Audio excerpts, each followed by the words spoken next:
시편 131편입니다. 사랑하는 하나님, 우리가 주님 앞에 겸손하기를 원하나 교만한 마음에 사로잡힐 때가 많았습니다. 다른 사람을 무시하며 경멸하려는 어리석음이 우리에게 있었습니다. 때로는 하나님의 이름으로 나의 욕망을 채우는 일을 하려고 할 때도 있었습니다. 신앙의 꿈을 꾼다고 하면서 인간적인 야망을 달성해 보려 한 적도 많았습니다. 하나님의 일을 한다고 하면서 정작 칭찬은 사람에게 받으려고 할 때도 있었습니다. 사람들을 넉넉히 포용하고 이끌 수 있는 지도력을 허락하여 주옵소서. 아멘.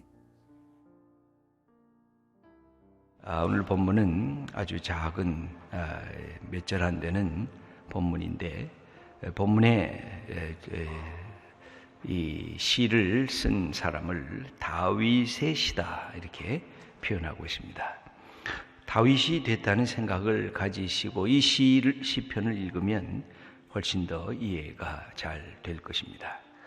다윗은 하나님 앞에서의 고백을 하고 있습니다. 우리가 교만하다, 또 여기 보면 내 눈이 오만하다, 이런 표현은 인간관계에서보다 하나님과의 관계에서가 첫 번째입니다. 하나님 앞에서 내가 교만하지 않는 것, 내가 하나님을 제치고 대신하려고 하는 것, 내가 하나님에게 영광을 돌리지 않고 나에게 영광을 돌리려고 하는 것.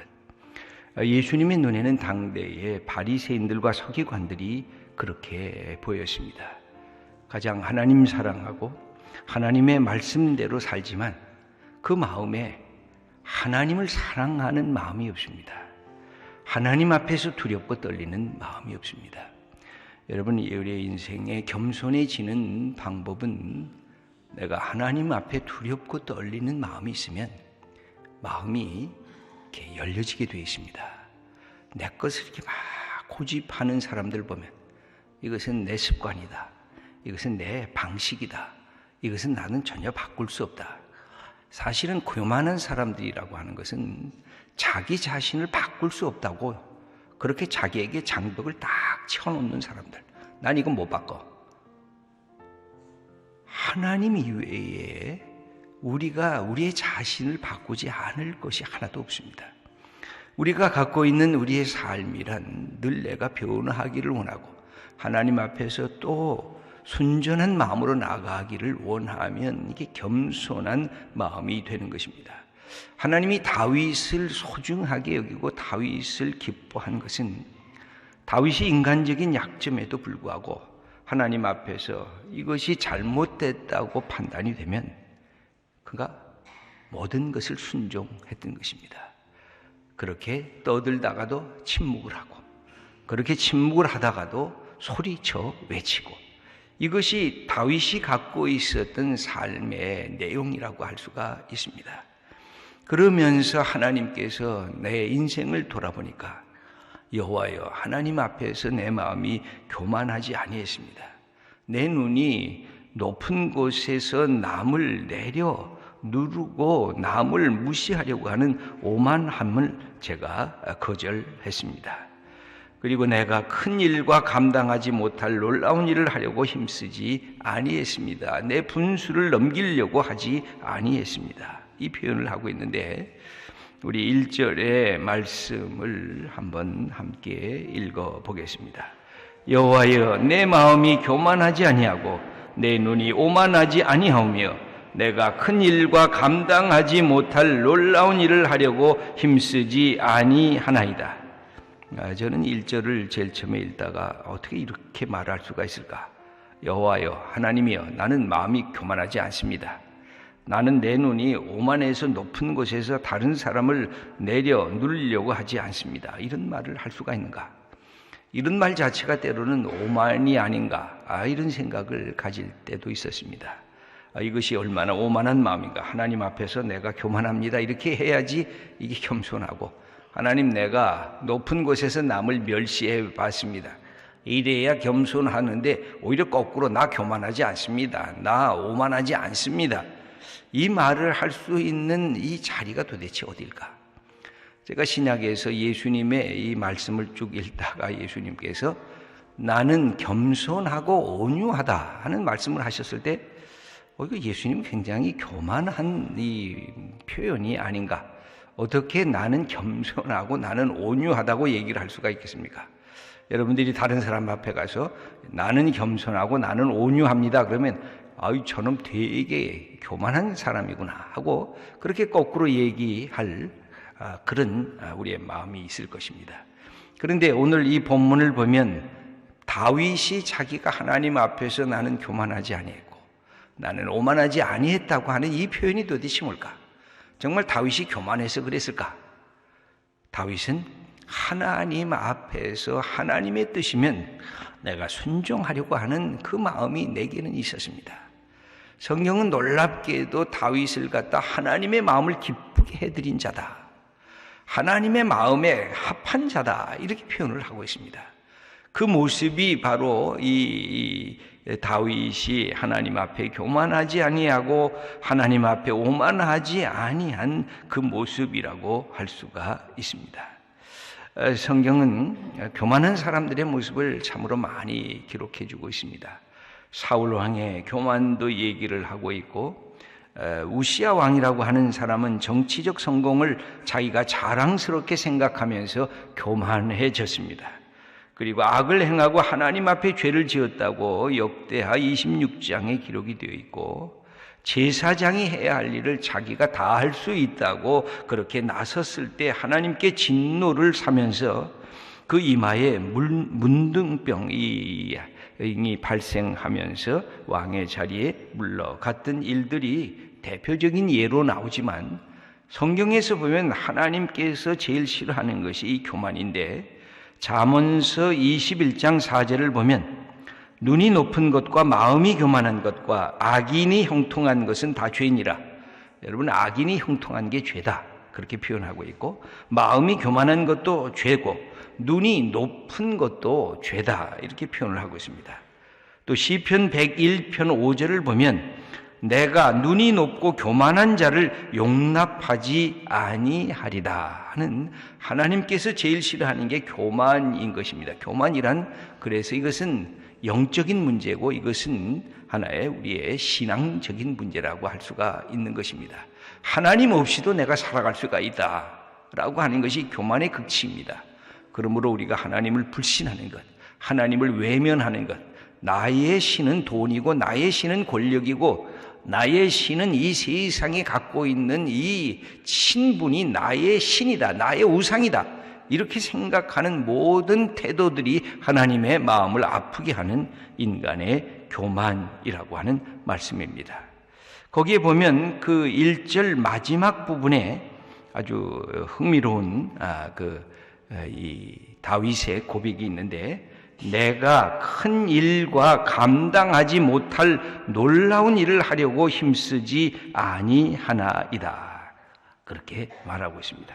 내 관심은 내가 아주 놀라운 일을 해서 사람들이 야 저거 봐라 다윗이 괜찮은 사람이구나 그렇게 하려고 놀라운 일을 내가 시도하려고 하는 것이 아닙니다.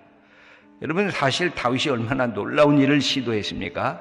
젊을 때, 그것도 10대에 그가 물맷돌 5개만을 들고 가서 골리앗 거인을 때려 부시는 그런 놀라운 일을 했는데, 이게 다윗에게는 놀라운 일이 아니라는 것입니다. 자기는 하나님을 믿고 하나님에게 순종하는 마음으로 해서 하나님께서 하신 일이지, 내가 세상 사람들아 봐라 내가 얼마나 굉장한 용사인지, 내가 물맷돌로 저가 넘어지니까 이 다윗이라고 하는 인물을 너희들은 좀 존경하고 너희들은 나를 인정해라 라고 하는 마음으로 이 일을 한 것이 아니라는 것입니다. 허드슨 테일러라고 하는 선교사가 아주 유명한 말을 합니다. 이 말은 우리의 인생에서 계속 기억해 둘 필요가 있습니다. 하나님을 크게 믿는 것보다 하나님을 크신 분으로 믿는 것이 더 중요하다. 무슨 뜻입니까? 내가 하나님을 믿습니다. 그래서 내가 큰 일을 해보겠습니다 라고 내 인생에 도전하고 믿는 것보다 나는 하나님이 일을 하는데 하나님이 크신 분이기 때문에 내 인생 속에서 하나님을 믿고 하니까 때로는 큰 일도 일어나고 때로는 작은 일도 일어나는 하나님의 역사를 경험한다는 것입니다. 우리에게 종종 하나님을 믿으면서 오만한 생각이 있습니다.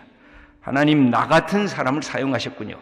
내가 그래도 지식도 있고 내가 학벌도 있고 내가 세상에서 돈도 있고 내가 세상에서 잘 나가는 지위도 있는데 나 같은 사람 잘 사용하셨군요. 내가 주님을 위해서 좀 큰 일을 해보겠습니다. 내가 정치가로서 큰 일을 해보겠습니다. 내가 기업가로서 큰 일을 해보겠습니다. 내가 지식인으로서 큰 일을 해보겠습니다. 하나님께서 그것을 원하는 것이 아니라 하나님이 크신 분임을 내가 믿고 너는 순종하면서 하는 것, 그것을 하나님이 기뻐하신다는 것입니다. 그러므로 우리는 하나님을 크게 믿는 것보다는 하나님이 크신 분으로 믿는 것이 신앙의 요체라고 할 수가 있습니다. 하나님이 크신 분이기 때문에 내가 수고하고 땀 흘리고 주님의 일을 하는 그 모든 것이 하나님 앞에서 겸손함이 되고 하나님이 나를 사랑하시는 역사에 내가 응답하는 길이 되는데 내가 예수님 믿습니다. 내가 하나님 믿습니다. 내가 좀 위대한 일을 좀 해보게 하옵소서. 사람들이 나 같은 사람 저게 믿음의 사람이구나 그렇게 좀 칭찬받는 놀라운 일들을 하게 하시옵소서라는 우리들의 야망, 우리들의 탐욕을 하나님의 이름을 빙자해서 내가 어떤 인물이 되고자 하는 그런 잘못된 생각을 가지면 혹 하나님께서 그런 길을 열어주셨어도 그때 보면 자기의 탐욕스러운 욕망들의 그 모든 것들이 쏟아져 나온다는 것입니다. 여러분, 우리 이 성경에서 얘기하는 것은 내가 큰 일을 하는 것이 아니라 하나님이 크신 분이기에 내가 하나님 앞에 순종하면 하나님께서 그것을 귀히 여기고 그것을 통해서 우리 하나님께서 나를 세워주신다는 것입니다. 다윗에게는 그런 신앙이 있었습니다. 여러분, 그래서 우리가 갖고 있는 우리의 자녀들을 위해서 기도할 때도 마찬가지입니다.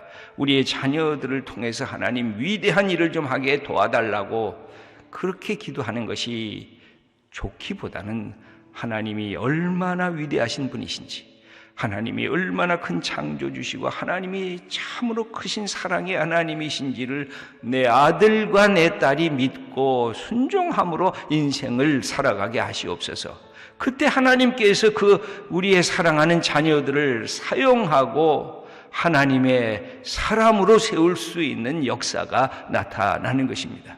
다윗에게는 이런 믿음이 있었습니다. 그래서 내가 교만하지 아니하고 내가 오만하지 아니하고 내가 뭔가 큰일, 사람들이 원더풀 하는 그런 일들을 행하려고 내가 앞장서서 나가지 않았다는 것입니다.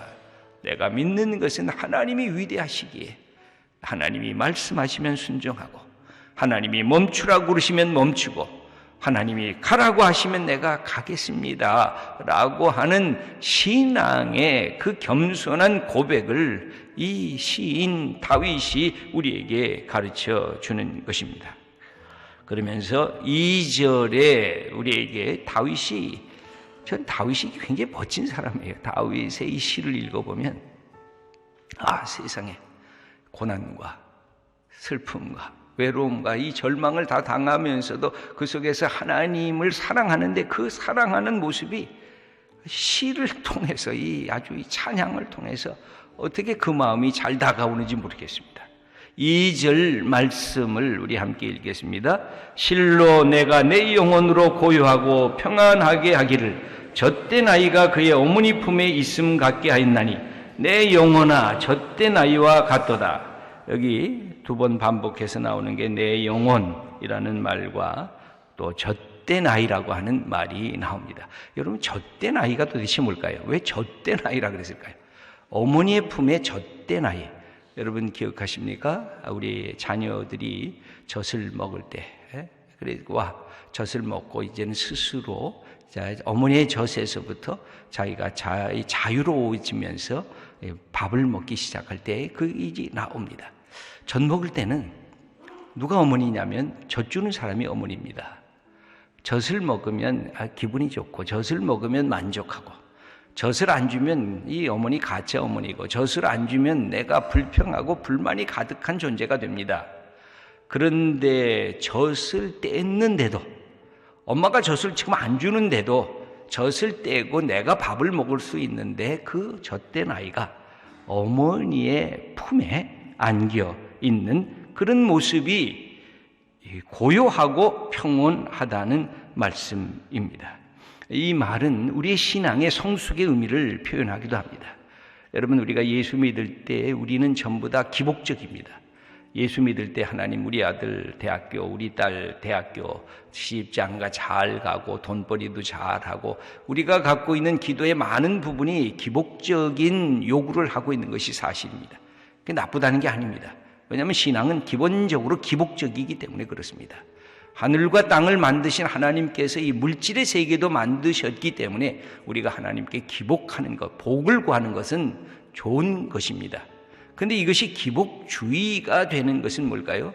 그것 있으면 좋아하고 그것 없으면 화내고, 그것 있으면 만족하고 그것 없으면 내가 그 하나님 믿지 않겠다고 도망가는 그 기복주의 진앙을 깨뜨려 버리는 게, 그것이 바로 어디에 가능하게 되냐면, 기복주의적 신앙에서 하나님이라고 하는 분이 인격적으로 나를 사랑하시는 분임을 깨닫게 될 때, 우리의 어린아이가 저점 하면서 엄마 품만 그리워하다가 그냥 젖을 안 줘도 엄마 품에 안겨 있으면 마음이 평안하고 마음이 이렇게 따뜻해지는 그것을 경험할 때에, 우리 엄마 그냥 옆에만 있어도 좋고 그 품에 안기기만 해도 좋다고 하는 그 마음에 인격적인, 엄마와 자녀와의 인격적인 관계에 들어갈 때에 이게 우리의 자녀들이 이게 커지는 것입니다.